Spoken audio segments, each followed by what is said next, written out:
नमो भगवते तस्मै कृष्णायाद्भुतकर्मणे रूपनाम विभेदेन जगत्कीर्ति यो यतः सच्चिदानन्दरूपाय विश्वभूतिपत्यादिहेतवे तापत्रय विनाशाय श्रीकृष्णाय वयं नुमः।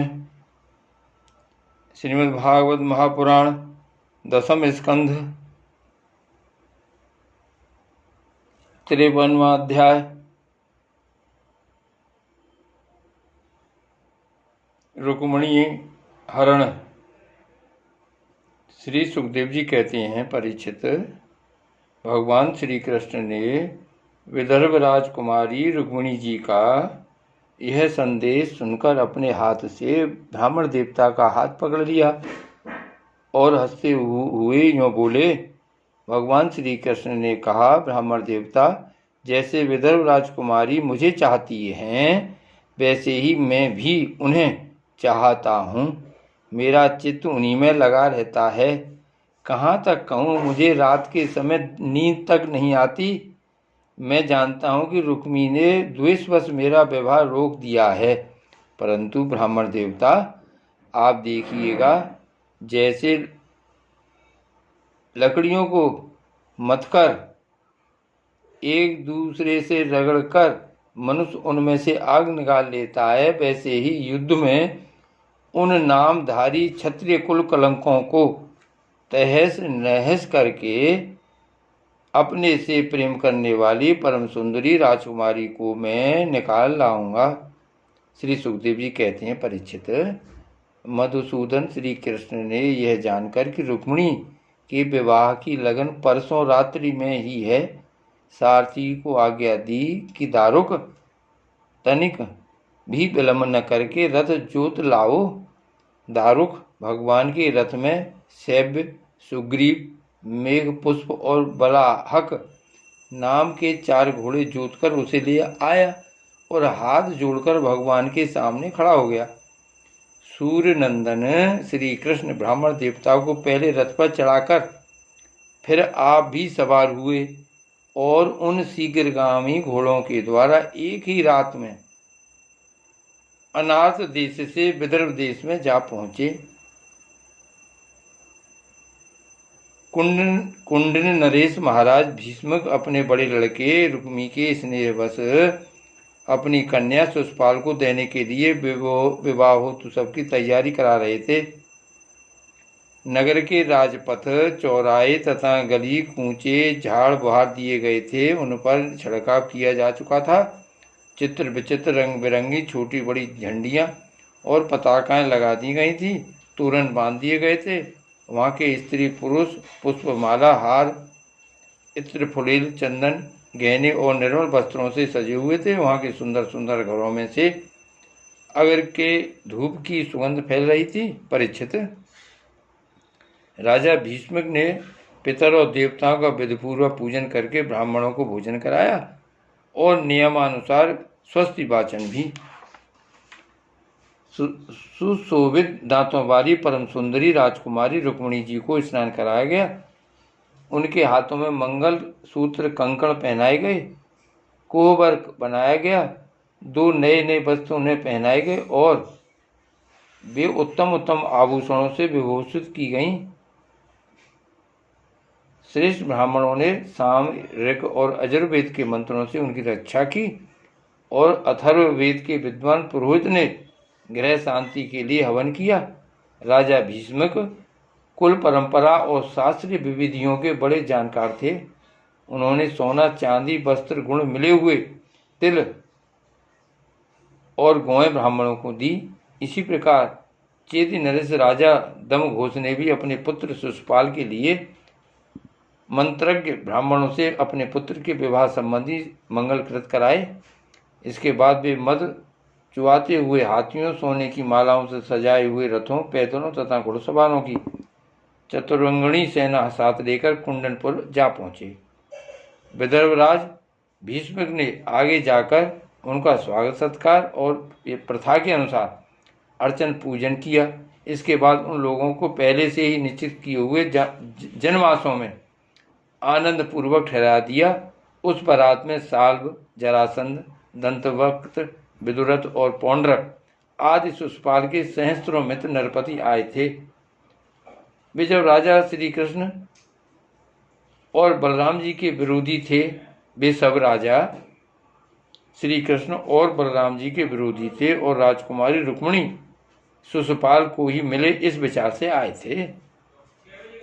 उन्होंने अपने अपने मन में यह पहले से निश्चय कर रखा था कि श्री कृष्ण बलराम यदि श्री कृष्ण बलराम आदि यदुवंशियों के साथ आकर कन्या को हरने की चेष्टा करेगा तो हम सब मिलकर उससे लड़ेंगे।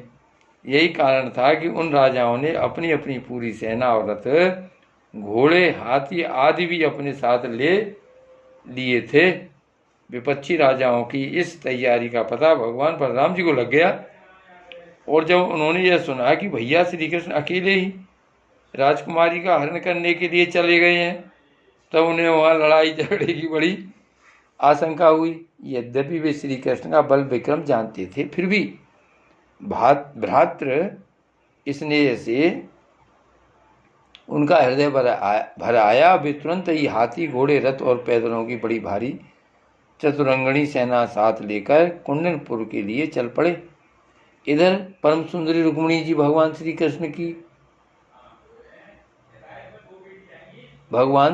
के शुभागमन की प्रतीक्षा कर रही थी। उन्होंने देखा श्री कृष्ण की तो कौन कहे, अभी ब्राह्मण देवता भी नहीं लौटे। वे बड़ी चिंता में पड़ गईं, सोचने लगीं, अहो, अब मुझ अभागिनी के विवाह में केवल एक रात की देरी है, परंतु मेरे जीवन सर्वस्व कमल नयन भगवान अब भी नहीं पधारे। इसका क्या कारण हो सकता है, कुछ निश्चय नहीं मालूम पड़ता।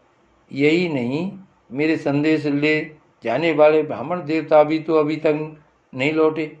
इसमें संदेह नहीं कि भगवान श्री कृष्ण स्वरूप परम शुद्ध है। इसमें संदेह नहीं कि भगवान श्री कृष्ण का स्वरूप परम शुद्ध है और विशुद्ध पुरुष ही उनसे प्रेम कर सकते हैं। उन्होंने मुझ में कुछ न कुछ बुराई देखी होगी, तभी तो मेरा हाथ पकड़ने के लिए, मुझे स्वीकार करने के लिए उद्यत होकर वे यहाँ नहीं पधार रहे हैं।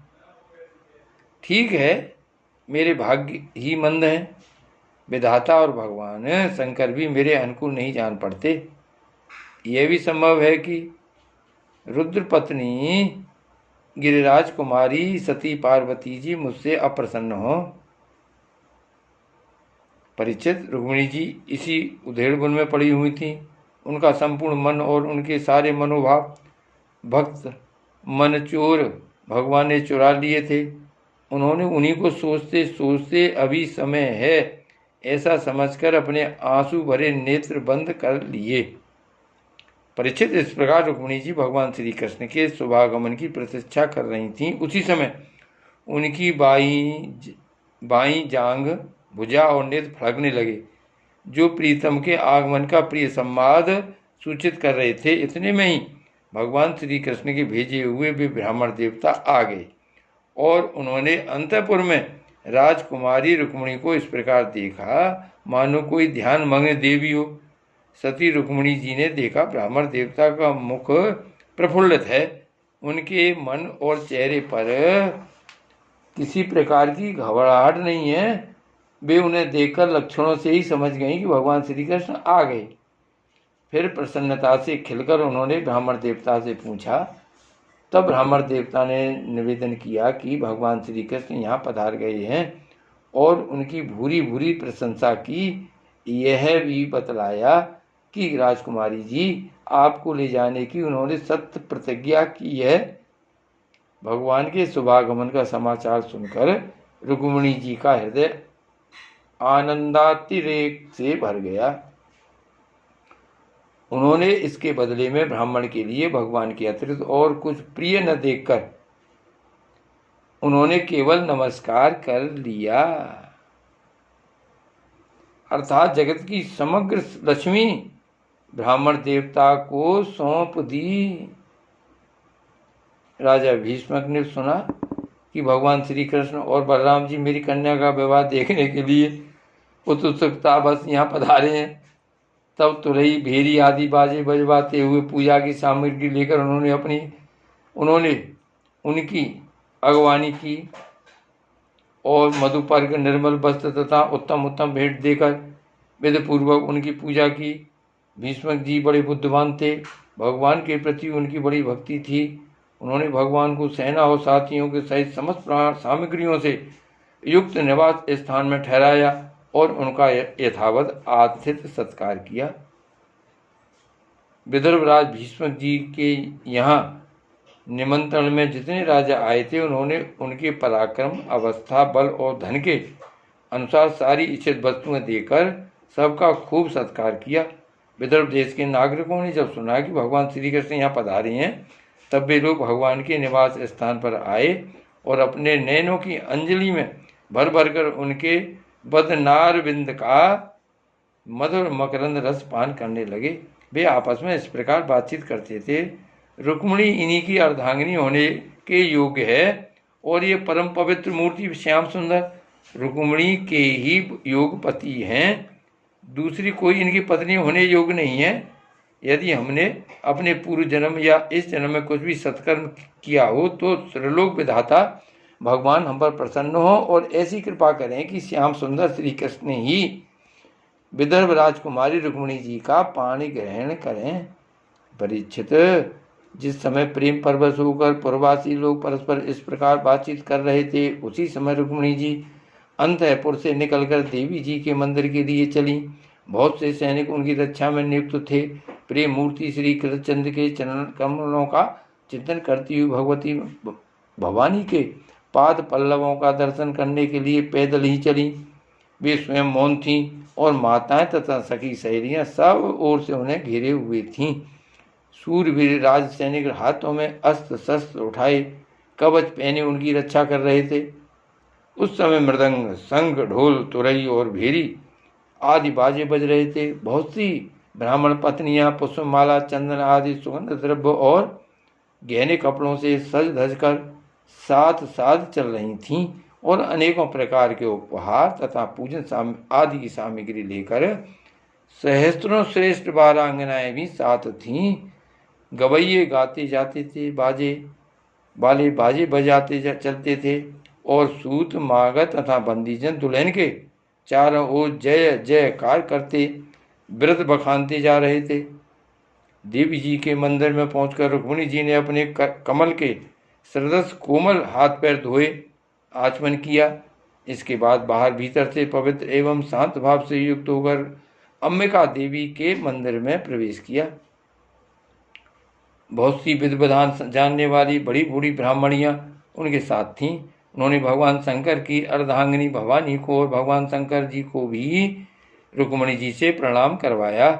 रुक्मिणी जी ने भगवती से प्रार्थना की, अंबिका माता, आपकी गोद में बैठे हुए आपके प्रिय पुत्र गणेश जी को तथा आपको मैं बार बार नमस्कार करती हूँ। आप ऐसा आशीर्वाद दीजिए कि मेरी अभिलाषा पूर्ण हो, भगवान श्री कृष्ण ही मेरे पति हों। इसके बाद रुक्मिणी जी ने जल, गंध, अक्षत, धूप, वस्त्र, पुष्पमाला, हार, आभूषण, अनेकों प्रकार के नैवेद्य, भेंट और आरती आदि सामग्रियों से अंबिका देवी की पूजा की। तदंतर उक्त सामग्रियों से तथा नमक, पूजा, पान, कंठसूत्र, फल और ईख से सुहागिनी ब्राह्मणों की भी पूजा की। ईख से तदंतर उक्त सामग्रियों से तथा नमक, पूजा, पान, कंठसूत्र, फल और ईख से सुहागिन ब्राह्मणियों की भी पूजा की। जब ब्राह्मणियों ने उन्हें प्रसाद देकर आशीर्वाद दिए और दुल्हन ने ब्राह्मणियों और माता अंबिका को नमस्कार करके प्रसाद ग्रहण किया, पूजा अर्चा की विधि समाप्त हो जाने पर उन्होंने मौन व्रत तोड़ दिया और रतन जड़ित अंगूठी से जगमगाते हुए कर कमल के द्वारा एक सहेली का हाथ पकड़कर वे गिरजा मंदिर से बाहर निकली। परीक्षित, रुक्मिणी जी भगवान की माया के समान ही बड़े बड़े धीर वीरों को भी मोहित कर लेने वाली थीं। उनका कटिभाग बहुत ही सुंदर और पतला था। मुखमंडल पर कुंडलों की शोभा जगमगा रही थी। वे किशोर और तरुण अवस्था की संधि में स्थित थीं। नितंब पर जड़ायु करधनी शोभायमान हो रही थी। बच्चे स्थल कुछ उभरे हुए थे और उनकी दृष्टि भटकती हुई अलकों के कारण कुछ चंचल हो रही थी। उनके होठों पर मनोहर मुस्कान थी। उनके दांतों की पांत थी तो कुंदकली के समान परम उज्ज्वल, परंतु पके हुए कुदरू के समान लाल लाल होठों की चमक से उस पर भी लालिमा आ गई थी। उनके पांव के पाजेब चमक रहे थे और उनमें लगे हुए छोटे छोटे घुंघरू रुन झुन कर रहे थे। वे अपने सुकुमार चरण कमलों से पैदल ही राजहंस की गति से चल रही थीं। उनकी वह अपूर्व छवि देखकर वहां आए हुए बड़े बड़े यशस्वी वीर सब मोहित हो गए। कामदेव ने ही भगवान का कार्य सिद्ध करने के लिए अपने बाणों से उनका हृदय जर्जर कर दिया। रुक्मिणी जी इस प्रकार इस उत्सव यात्रा के बहाने मंद मंद गति से चलकर भगवान श्री कृष्ण पर अपना रास सौंदर्य निछावर कर रही थीं।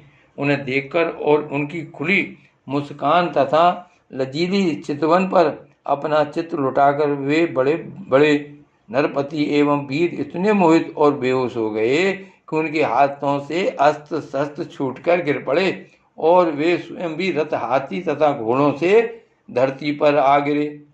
इस प्रकार रुक्मिणी जी भगवान श्री कृष्ण के शुभागमन की प्रतीक्षा करती हुई अपने कमल की कली के समान सुकुमार चरणों को बहुत ही धीरे धीरे आगे बढ़ा रही थीं। उन्होंने अपने बाएं हाथ की अंगुलियों से मुख की ओर लटकती हुई अलकें हटाईं। उन्होंने अपने बाएं हाथ की अंगुलियों से मुख की ओर लटकती हुई अलकें हटाईं और वहां आए हुए नरपतियों की ओर लजीली चितवन से देखा। उसी समय उन्हें श्याम सुंदर भगवान श्री कृष्ण के दर्शन हुए। राजकुमारी रुक्मिणी जी रथ पर चढ़ना ही चाहती थीं कि भगवान श्री कृष्ण ने समस्त शस्त्रों के देखते देखते उनकी भीड़ में से रुक्मिणी जी को उठा लिया और उन सैकड़ों राजाओं के सिर पर पांव रखकर उन्हें अपने उस रथ पर बैठा लिया जिसकी ध्वजा पर गरुड़ का चिन्ह लगा हुआ था। इसके बाद जैसे सिंह सियारों के बीच में से अपना भाग ले जाए वैसे ही रुक्मिणी जी को लेकर भगवान श्री कृष्ण, बलराम जी आदि यदुवंशियों के साथ वहां से चल पड़े। उस समय जरासंध के बसवर्ती अभिमानी राजाओं को अपना यह बड़ा भारी तिरस्कार और यश कीर्ति का नाश सहन न हुआ। वे सब के सब चिढ़कर कहने लगे, अहो हमें धिक्कार है, आज हम लोग धनुष धारण करके खड़े ही रहे और ये ग्वाले जैसे सिंह के भाग को हरण ले जाए उसी प्रकार हमारा सारा यश छीन ले गए। श्री गोवर्धन नाथ की जय।